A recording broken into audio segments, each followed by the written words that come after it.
Hello everyone, Zellerant here, and today we're going to take a look at Girls Frontline 2 and why they should change their gacha system. It's a video made by HeroMysticLYX here.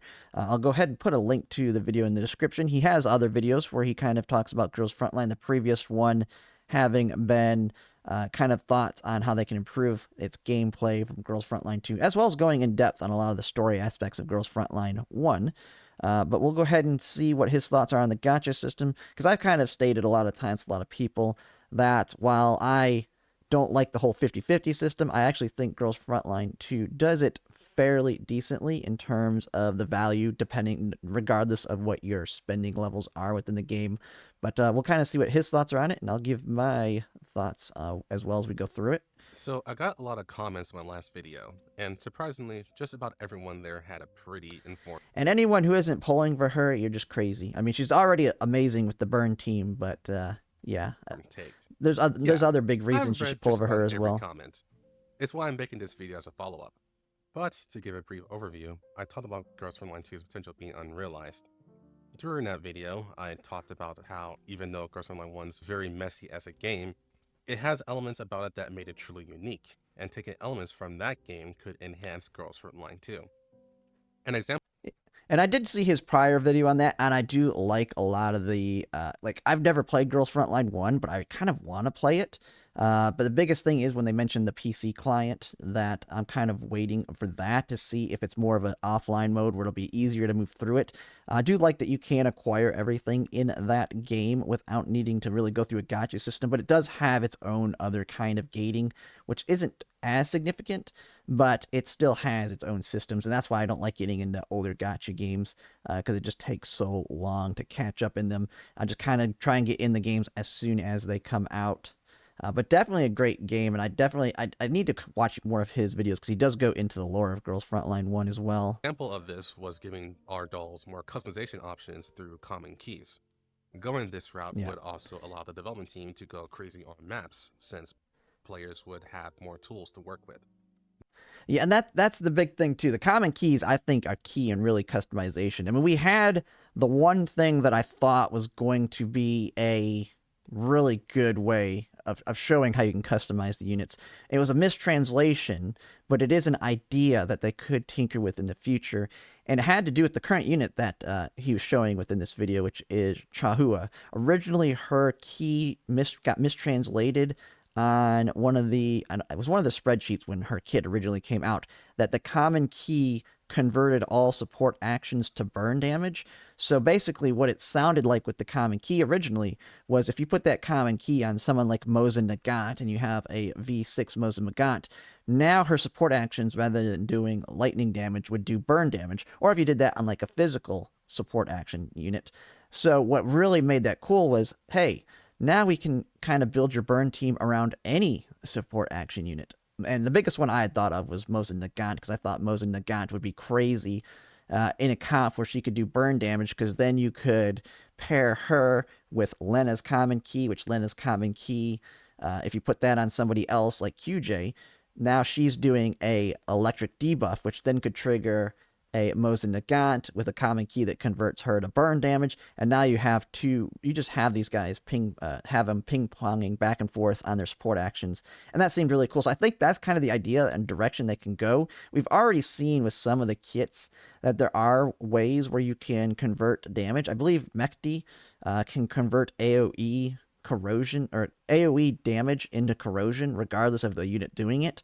Now there really isn't anyone big besides Kluke at this point in the game in CN where you're going to want to do AoE damage. She already is doing corrosion, but we could potentially see some of those kinds of functions in the future, and I think that's why you can kind of customize them as well as just converting damage type, whether it's support actions, AoE, single target attack, any way that can convert to kind of give you more customizability options amongst your teams. To me, it'd be a great way to go in the future, because then that makes it also easier to use your favorite dolls in the game rather than having to just use the best ones for the team. Like if you want to do the burn team, I mean, you basically use the burn units if you want to go have the best of the best. So we'll kind of have to see how they approach it in the future, but I think right now they're just going to flesh out all of the elements kind of get that mono team going, and then from there, maybe that's when they'll start experimenting with that cross play amongst them a little bit more. Now, I would say there was two overwhelming perspectives in the comments of that video. The first is people saying they don't like the idea, whether it be because they like how low stress the game is right now, or they simply don't trust the dev team to make it Low work low without screwing it up. stress. I mean, And it is low this is a stress, but you don't completely really fair have answer. to. I You don't don't really completely have to agree go with it, too crazy but on it. I am not going to argue against it. At the end of the day, it's just a difference in preference. Now, the second perspective from comments I've seen is this wouldn't work at all without breaking how the game works right now. Because the way how Mika went about this is they put a lot of power into the dolls themselves. So if you want more complexity in the game, it'll be through the dolls and not anywhere else. Once the dev team releases Which, enough I mean, dolls, that's one thing I kind of mentioned there. If it's not done through common keys, where you kind of like can convert damage type or something like that, you can do it through the dolls as well, where the dolls can interact with changing how certain functions work. You introduce a doll that can convert damage type to maybe electric or something, because that's one way you can buff electric, is make it where you can convert damage types to electric on other units that are not currently electric, and now you can maybe build teams around them, or do it the other way. They can do it through the dolls as well. It's just more interactivity, because the big thing I think that a lot of people want is more options to build teams around their favorite units, because right now you kind of have, especially if you're looking at it from a meta perspective, people are looking at it from, hey, I have to get these specific units if I want to use this one. I have to get these specific units if I want to use this one. And so if all like your four favorite dolls don't synergize at all, you really can't use them together. But if you introduce new elements that can make them work together, that is what will be really good. Because this game, you don't have to even worry about meta that much as well. Anyway, it's not difficult enough to require it unless you're really trying to try hard the gun smokes. So but yeah, there's you can do it through the dolls, you can do it through the common keys, but it's definitely possible. I don't think it's something that's out of the realm of possibilities, and I can see it coming in the future. to cover every element, that's when they'll be more likely to add another layer of complexity. And this video is to address Which, that oh, he just perspective, mentioned that too. because I 100% agree with it.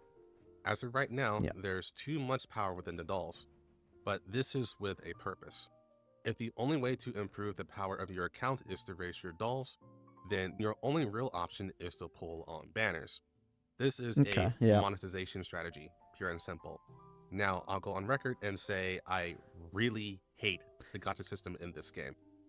Now I could say, I mean, yeah, you pull on the dolls, but it's not also just for the dolls. Like you've already mentioned the common keys. The dolls have the common keys attached to them, so you may not like the doll, but they have a great common key. You're gonna pull for them. I mean, one example already for me that I'm telling people to pull of, even if you don't care about the character, although a lot of people seem to like the character, which is Lena, and that is simply because her common key has the ability to put an electric debuff, which right now the biggest energy with that is with a V6 Mosin Nagant. But we can see that being valuable in the future as well. And as well as it also makes like Lena's weapon work as well, because it pairs with her weapon and you don't even need to be an electric unit to utilize it. But so we've already kind of seen that. Let's see what he's saying on the gacha system, though, because I'm going to guess we have similarities on what we agree on what's I bad with it. really hate it. The 50-50 system, or perhaps it's better to just call it Yep. the Hoyoverse banner system, The is one Hoyoverse of the system, worst yeah. gacha systems you can implement in your game. Mika has found Yep. ways to make the system feel more generous, but I can't help but think they didn't really understand how the banner system worked when they first implemented it. I could see where he's saying where they made it feel better. And that's one of the reasons I actually like it.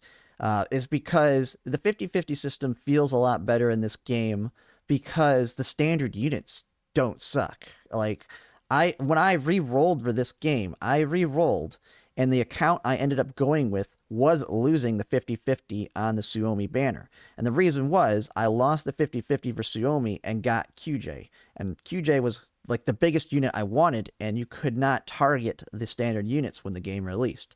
And so by losing the 50-50, not only did I get the standard unit I wanted, I was guaranteed to get my Suomi in 80 pulls, which was going to actually be more around like 60 to 70 because of the soft pity. So that's why a lot of people say it feels good with the 50-50 because losing it isn't the end of the world in this game, because you actually want to get dupes with a lot of the standard units.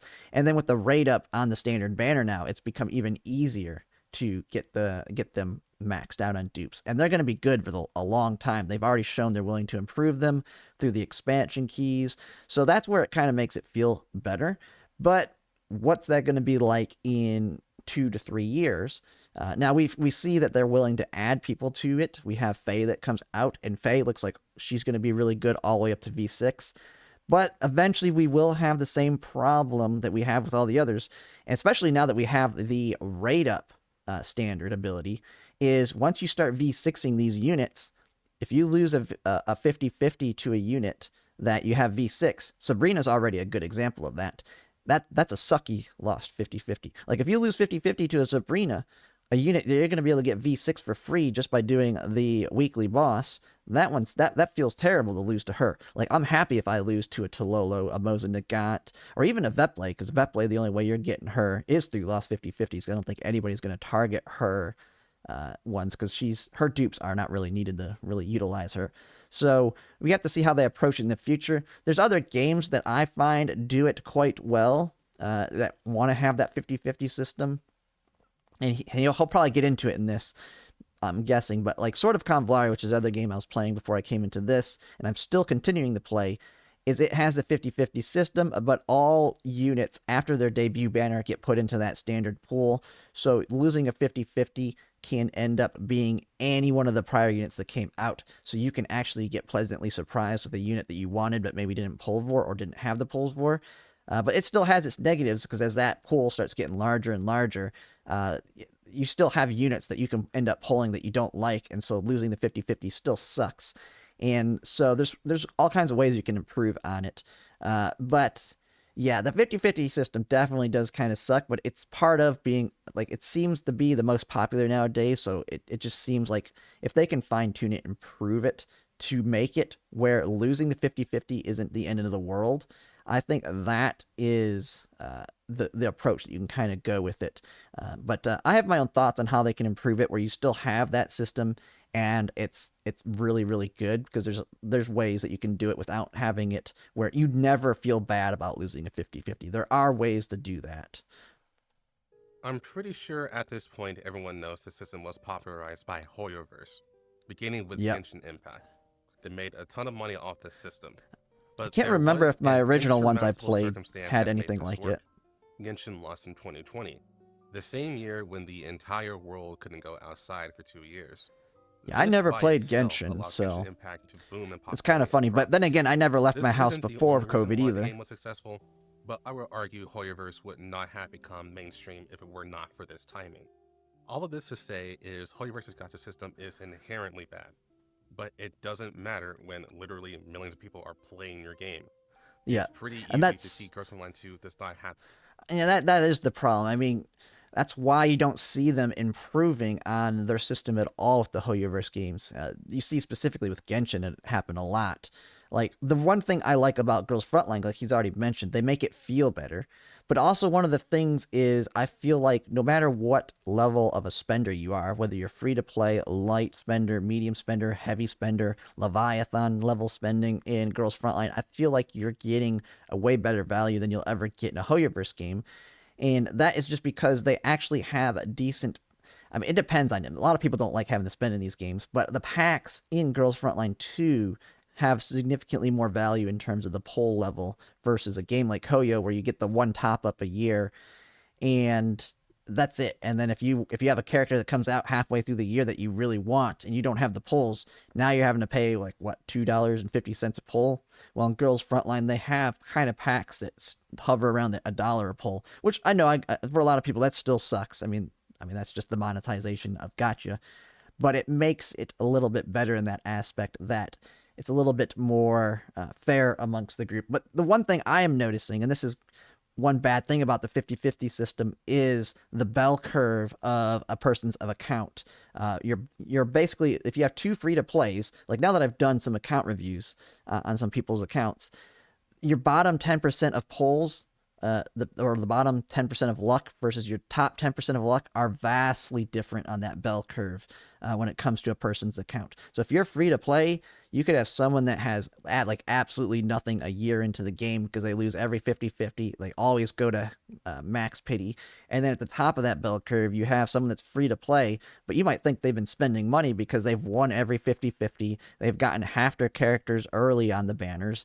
And it just, that's the one thing that sucks. And one thing that make can improve it, because I look at all the gacha games when it comes to how good is their gacha system, I just look at it from the mathematical standpoint and the statistics. And that's why like a game like Arknight's Enfield, which also has its own 50-50 system, I think is even better, simply because that bell curve is slightly smaller because the pity is so much lower. And that's basically how they can improve, is take the bell curve of the mathematic of your situation and close it so that it's tighter. Your bottom 10% are not that much worse off than your top 10%. And this doesn't matter if you're doing it a 50-50 system or not. As long as that bell curve is small, it doesn't matter how you're doing the system. Just keeping the accounts for similar playing or similar spending levels, keeping them closer together. Your whales are always going to be better than your non-whales. But if your free-to-plays are all very similar to each other, your whales are all similar to each other, your medium spenders are all similar to each other, that's what'll make it a better system overall. But it's going to be, it doesn't really matter how they go at it, whether it's 50-50 or they just have it where it's 100 polls and you're guaranteed the unit regardless. There's no 50-50. Just kind of have to see. But it's all about the bell curve and the statistics that really lets you know if it's a good system or not in terms of the value. At this luxury. And it'd be simple to look at Snowbreak, their primary competitor, and how they had to pivot away from the Hoyoverse system because it wasn't generating enough money. So I've never played now, Snowbreak. Let's be real. Their pivot away was all about fan service with that game, from what I know. Dollars in profit. To this day, we have no idea how these games are being funded, because it's not from us. Girls Frontline 2 is actually Mika's first gacha game that is making profit worthy. Everything I've heard on Girls Frontline 1 is it's a passion project from what I understand. In 145, what it said there wasn't. It's not. I don't know how much the uptime or upkeep on it is. It's a pixel game. It could be just breaking even. But one big thing is there is all that lore behind it. That's one reason it's hard for me to get into the game, is because people say it's going to take you like 6 months just to get all the way to where everybody else in that game's at. And it's going to take hundreds of hours to get through everything.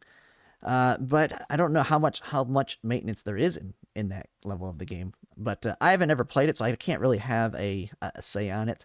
But $100 and some thousand, if you have just a really small department spending a small amount of time on it, and from what I understand, they're at the end of the game story now, and they're just going to have to make events and stuff and add in a little bit of extra stuff. I don't know how much that actually costs on a development level, but they very well could be losing money, but they could be now using it as a loss leader for Girls Frontline 2.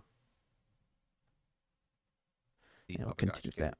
So I know it may have felt like I just went on a needless rant, but I promise it's important to know this for what I'm about to say. The Hoyoverse banner system relies the most on selling characters. Anyone who uses this system 100% commits to that. This means the game has to sell you the character as hard as they can every time their banner is incoming. If they don't sell you the character, then they're going to have a bad month. This is why they chose to not add any systems that. Yeah, we've kind of seen that with Girls Frontline 2 with the massive release with Suomi. And it's also a release of a game. They made like 25 million, at least on the track, and they made more than that for sure with PC sales and all that. And then as soon as I think January was a lighter month, because one big thing on the global side is we know upcoming units. And so certain units like Diane are going to be skipped by a lot of people simply because they view her as bad, although her value is going up now with Yuhi coming out. But people are planning around specific units. They're saving up holes. And that's why there's the rumors that Kluke could be being pushed up now, because so many people are saving to get her V3. And that would be absolutely bad for Mika in terms of making money if people save all the way to the half anniversary and they're able to just get V to get the V3 without having to spend any money, because that's going to be their next big money maker is Cluke, and then after that it's going to be Springfield, and they'll make some with like the other big ones like Vector and that. Dolls to handle multiple situations. If there's any chance that we as players can make teams that wouldn't require us to pull on new banners, that's less money for them. It's also why units like Mosin Nagant and Parita feel so underpowered at V0. They Yeah, I mean, I could see if the new characters, if there's no incentive to pull for them, it's not going to be good for them. And having multiple dupes for units like Mosin Nagant and Parita. I mean, luckily with Mosin Nagant, even though, yeah, she gets really good at more dupes, she's at least a standard unit, and they've kind of fixed the situation with standard units having like specific dupes you want with the raid up banner, which is something that I really like. That they've added, and I think it's something they really should just add into all their Hoyoverse games. I mean, their standard units aren't even used in Hoyoverse games like Girls Frontline 2 because they've just been so power creeped out of existence. So why not allow a raid up selector on your standard with them now? But yeah, I mean, some of the units you kind of have that feeling in this. Klukai, a lot of people feel like they got to get the V3 because that allows her to do the main endgame thing we have right now, especially on Global, which is the platoon boss. But I think all other units are decent enough at their lower dupes. And there's ways they can approach in the future, which we can probably get into here later in this video. locked the bulk of their power behind dupes, which incentivizes you even further to pull on banners. But there's a major problem with this banner system that I haven't talked about yet, and that's how it can easily collapse the power creep. I'm not going to go on a rant about this one because it feels self-explanatory.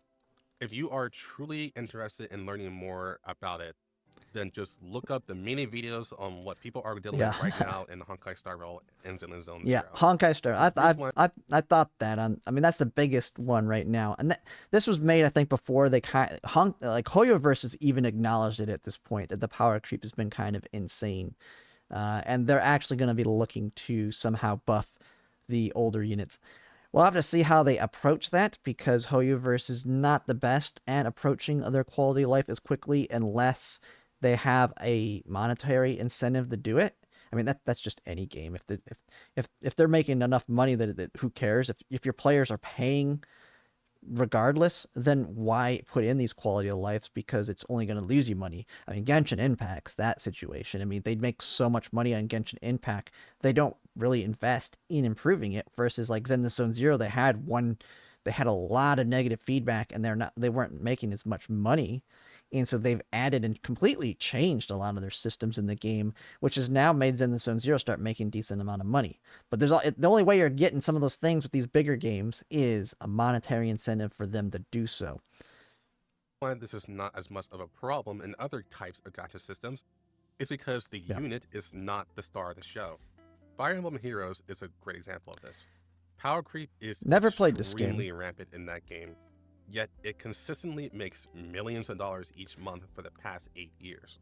Some would say this is because it's older, that's why. Established IP, but I don't think so, because the game would have 100% died on its first year if it didn't make some pivotal changes that made it one of the most customizable experiences I've ever seen in any game in general, which is customization. That you can summon for the latest and greatest unit, and then choose to delete that unit from your roster and transfer their skills to one of your favorite units to make them. Okay, I see. Yeah, that is pretty nice. Transferring the skill, so you're basically, I don't know how involved it is in this game, but is it basically you pull for the character, you get like all their unique skills, and then you can basically make an older character basically effectively the new character, so they work and function exactly the same as long. I mean, even the same stats and all that. I mean, I don't know how involved I can see that working in a game like this, just looking at it graphically.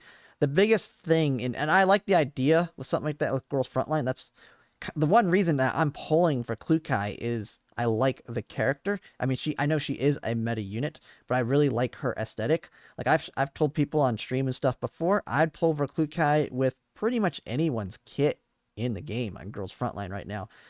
And there's certain kits that I'd be like, oh, I'd love it if she had this kit because I really like the kit. Of like Jianjiu is a big example of that. I really like her V6, And the biggest thing with her though is I'm not as big of a fan of her aesthetic in that. I like the whole motorcycle look of Kluke and that. And that's why I really like her. But I'd pull for her even if she had a kit that was like Jianjiu's. Or even like a Dush, although I like my main DPSs. I wouldn't want her being a support, but uh, but yeah, it's about the character for me. So being able to transfer that. The problem in like Girls Frontline is how can you transfer someone like Klukai's kit into another doll? Just because graphically, I mean, she has the whole motorcycle thing when she does her big AoE attack. So it's a little bit different in that aspect, but I like the idea. And that, I mean, we already kind of see it with a little bit with the common keys. Like the big reason I'm pulling for Ulrid is not because of Ulrid. I mean, I like Ulrid herself. I don't really, I mean, her kit's not very good, but I'm pulling for Ulrid primarily for her common key because it doesn't really change anything, but it does make QJ. It's like the best in slot for QJ as well as a lot of other dolls. So it makes it's an incentive to pull for her that isn't for her herself, unless you actually like her. And so I do want to see more of that. And like I think I've already mentioned it. We had that mistranslation of the one common key where if we had a common key that said converts all support attacks to burn type, doesn't even have to add a stat, doesn't have to add damage. It literally just has to be something that changes the way the kit functions. Converts all support actions to burn. Now makes it with where any character that does support actions, Mosin Nagant being the biggest one that I like to talk about on that. If you can convert Mosin Nagant support actions to burn, she can fit right inside the burn team. And if she's your favorite unit, you can almost, I wouldn't say she's going to be better than, say, QJ, but I mean, they would they would function together. But you could replace QJ and have a burn team, maybe not as strong, but it would function quite well if her support actions were just burn.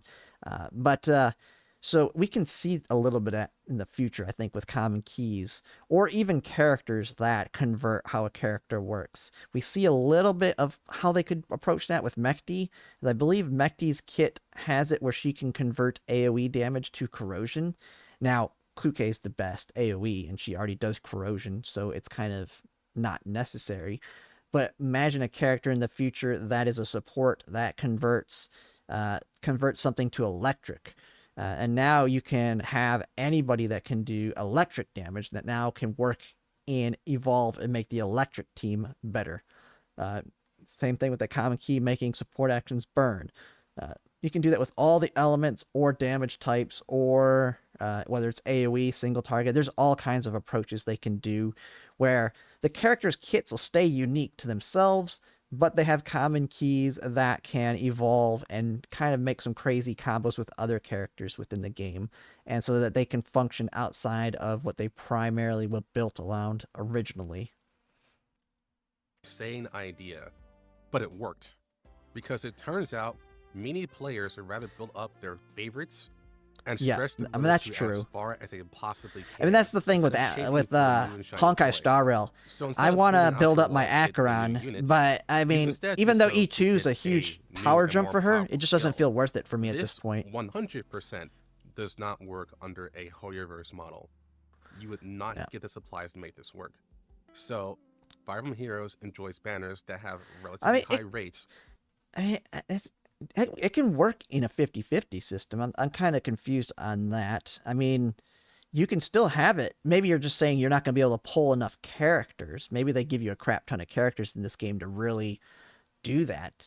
But it can work in the Hoyoverse system with the 50-50. I mean, it's just you have to provide value with the lost 50-50s. If the and Girls Frontline does it currently. Like, I don't feel bad losing a 50-50 as much in Girls Frontline as I do in Honkai Star Railers in the Zone Zero. I like all the standard units, and they all bring value with their dupes. And they've shown that they're willing to add new units to the standard banner with Faye in the future. As long as they can keep doing that, and then maybe putting some of the older limited units into the standard pool, I think that's how they can maintain it with that system. And then you can still have the common keys or whatever other systems they may add to customize them more. And you would still have the Hoyoverse system. It's just you're just kind of having to deal with the value on both sides of the winning and losing the 50-50.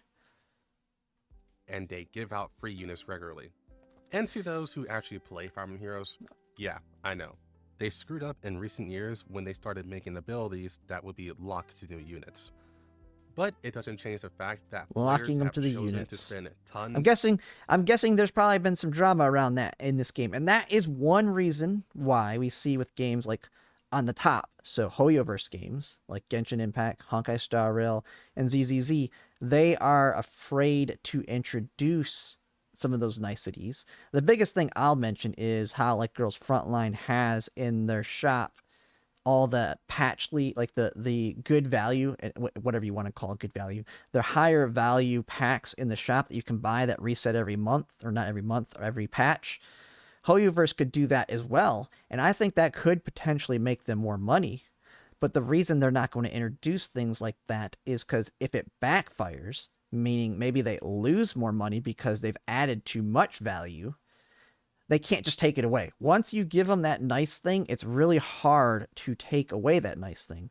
So if it backfires and they don't make more money off of doing this thing, when they already make an insane amount of money without it, now they've put in something into the game that if they try and take away, they're going to lose money just from the bad PR they're going to get around it. And I'm going to guess that's kind of what happened with this game. They have it where you can pretty much make your old units do everything functionally the new units do, and then they kind of regress it by saying now we have units that have skills that can't transfer the old characters, and so it's almost like a going backwards in terms of value, and it absolutely kills it's a major PR issue for them. And that's why you'll see games they try and avoid giving extra stuff as much as possible unless they like absolutely know it's going to give them very, very good PR, and they're able to sustain it in the long term in terms of being able to increase their the amount of money they make.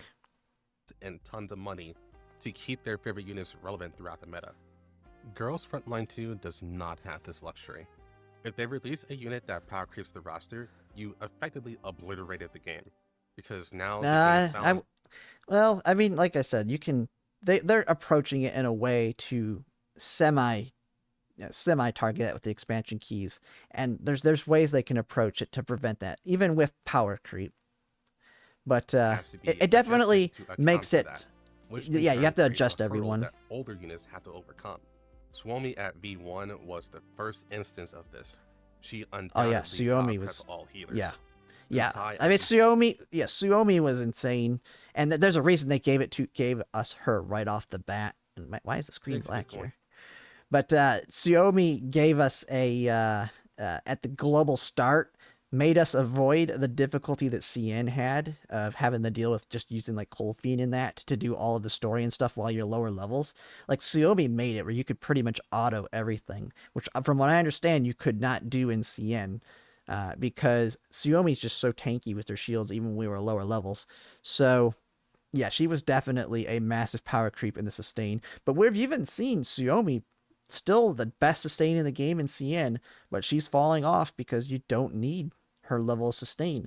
So as long as they adjust the game around the different concepts, you can avoid power creep being too big of an issue, as well as improving older characters, which we've seen with the expansion keys. And then you also have the other idea of, okay, you've power creeped all of your first year characters. Why not just add them into the standard banner? Jianjiu, for example, once she's completely irrelevant in terms of the meta, throw her in the standard banner.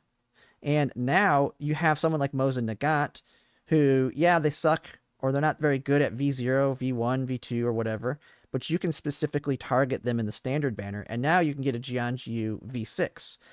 And she's really good at V6. She might not be the best still. Like, she's still not going to be probably better than the newest and latest and greatest units in a year, but she's going to be really good and fun to play, and I wouldn't be upset having it, even though it isn't the best. It's going to be the same thing with Kluke. Kluke eventually, hopefully it's going to be quite a while since she's so powerful, but eventually she'll fall off being the meta top corrosion unit. Maybe you'll have a full new roster of corrosion units that outplay her in some capacity where she's not the main one you want, especially at V6. But not having V3 or V6, but you can add her into the standard banner. She's like going to be one of the last ones you would do with that. But she gets added to the standard banner like 5 years from now when she's no longer the big top geared person, especially at V0. And you can actually work towards getting her V6 on the standard banner with the new rate up system, and that brings her right back into relevancy. She may not be the best, but if she's your favorite character, now you can easily get her to V6.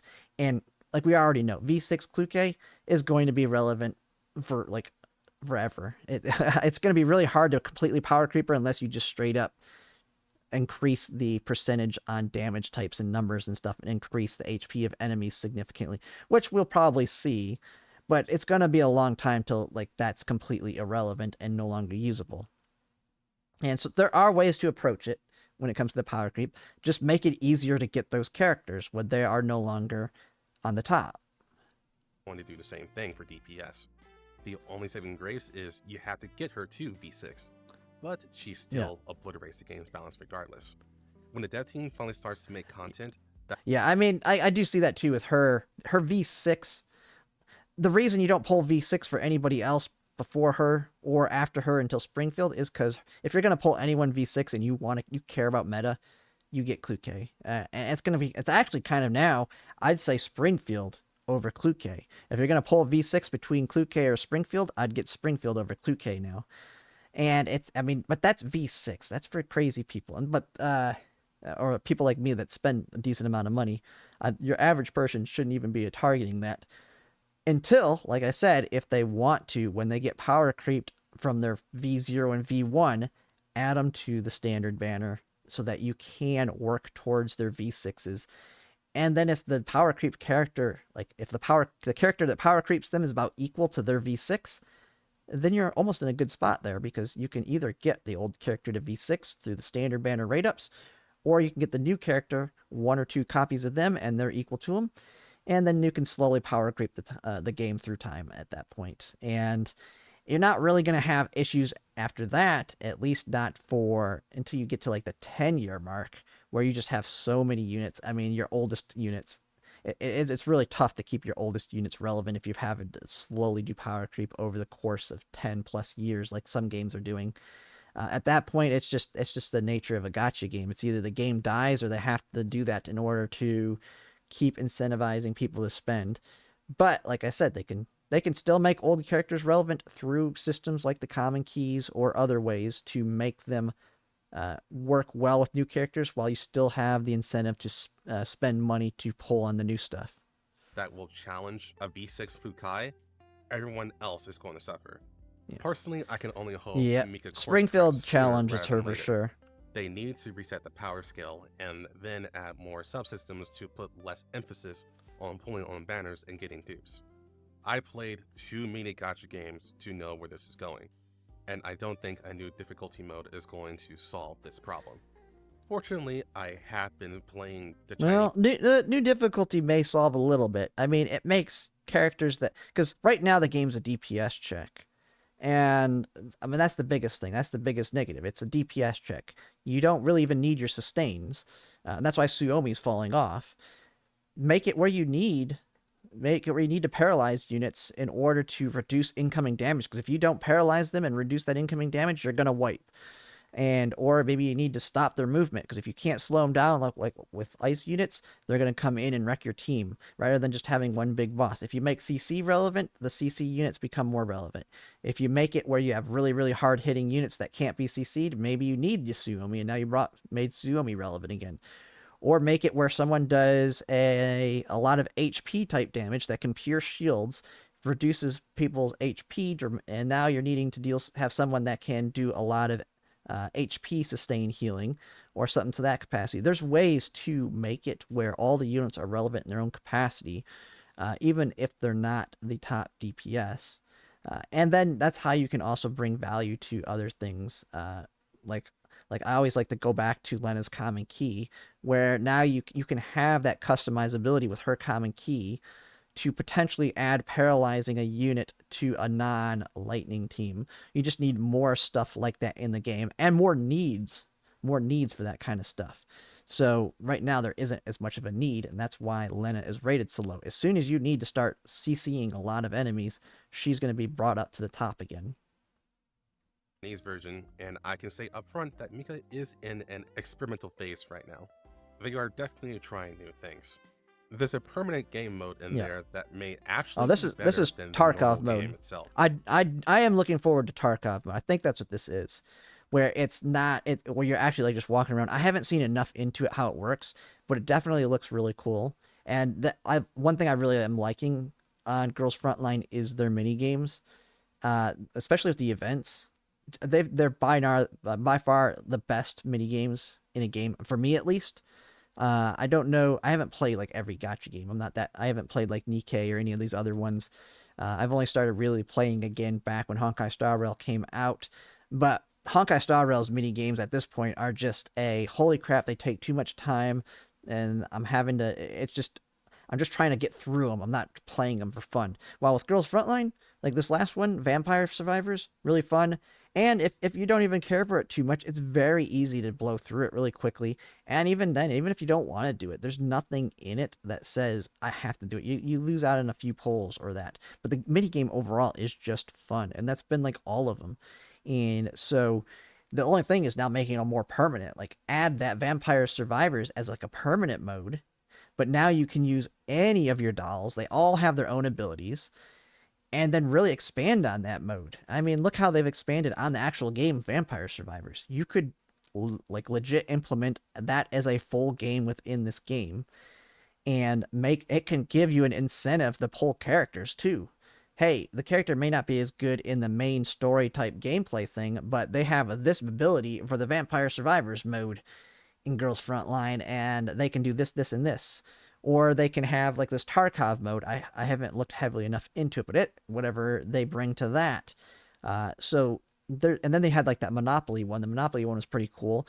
Make an actual like co-op multiplayer board game with them and have them all have their different abilities and it gives you another incentive to pull. The mini games I think are key in this game too. I mean, they're really, really good for a gotcha game, in my opinion. I don't know how other people feel about it, but I feel like they have some of the best mini games in the game that I wish they would just expand on them and actually make them like permanent modes that you can play just for fun. Maybe not just for getting pulls and stuff, but just playing them just for the sake of playing them.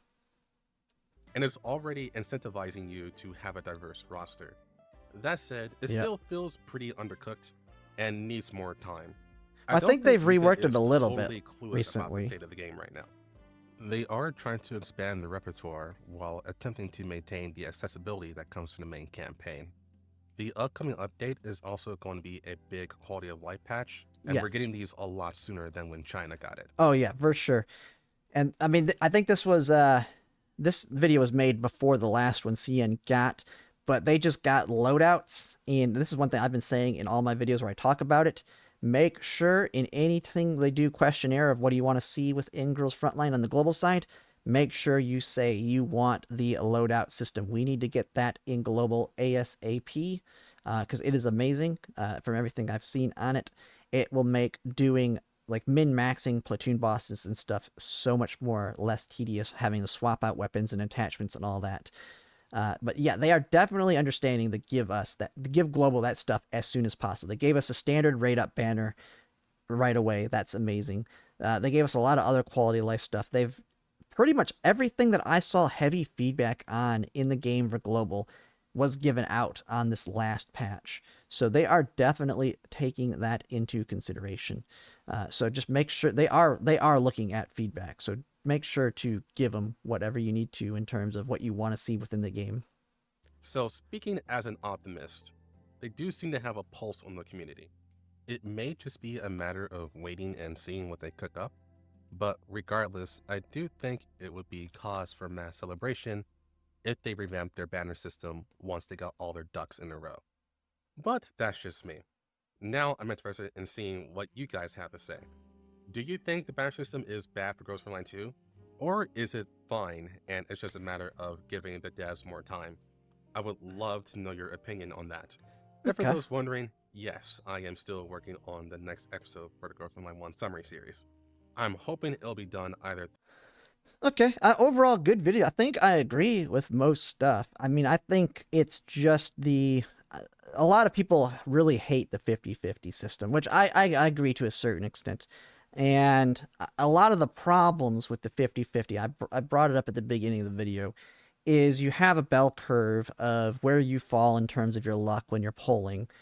And if you're the bottom 10% versus the top 10%, they're vastly different if you're at the same spending levels. So if a bottom 10% versus a top 10% on a free to play look very, very different. Like the top 10% of free to play look like they spent money on the game, while the bottom 10% look like they barely play the game. And you can kind of say that all the way through the spending levels. So the big thing is kind of tightening that up a bit. One of those things is lower pities, which Girls Frontline has lower than a lot of its competition. Not the lowest, but it's not too bad on that.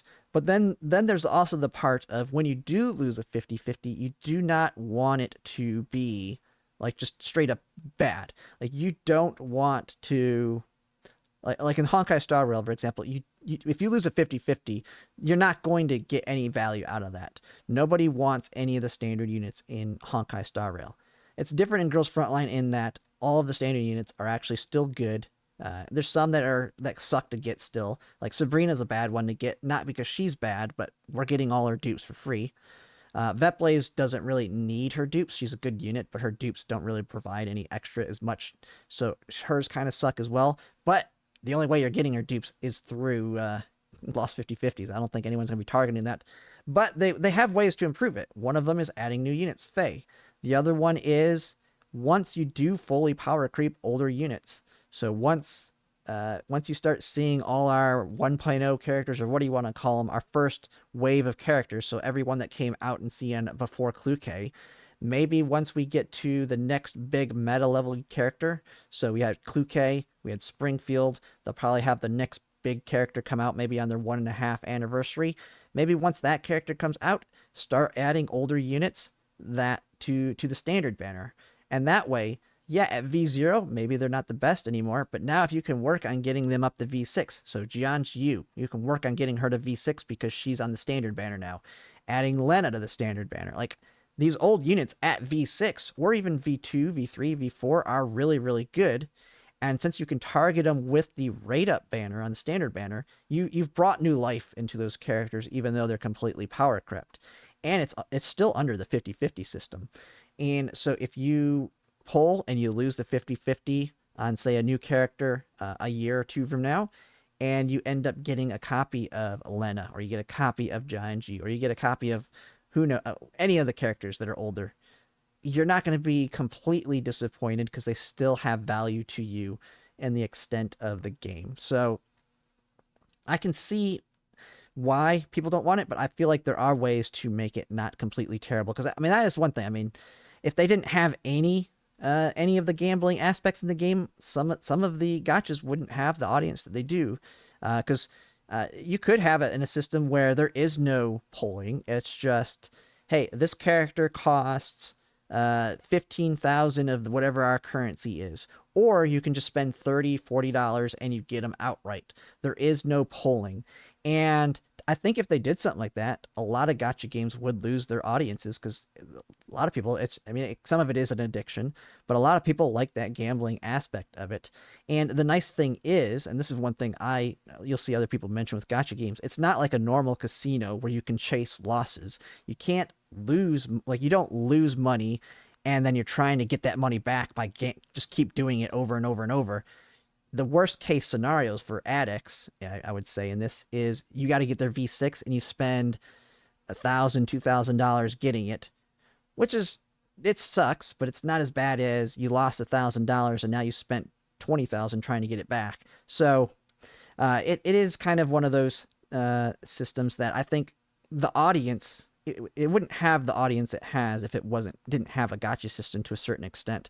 And so I think if you just completely if you brought that bell curve too much, like if that bell curve became a straight line where it's everybody has the exact same luck no matter what, where basically you can just pay outright for the unit with the in-game currency, you would lose some of the audience to the games. So you have to have some to an extent. You just got to shrink the bell curve is kind of what I'm saying there.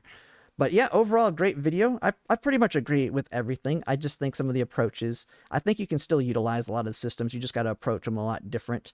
But that's just my thoughts. Let me know in my comments what you think about it, and I will put a description, or I'll put a link to the video in the description for everybody who wants to go and watch it and put their own comments on his video as well. So I'd say give him some feedback or your thoughts on his video as well. But yeah, that's pretty much it. If you like my content, if you could like, comment, and subscribe, it really helps. And thanks for watching.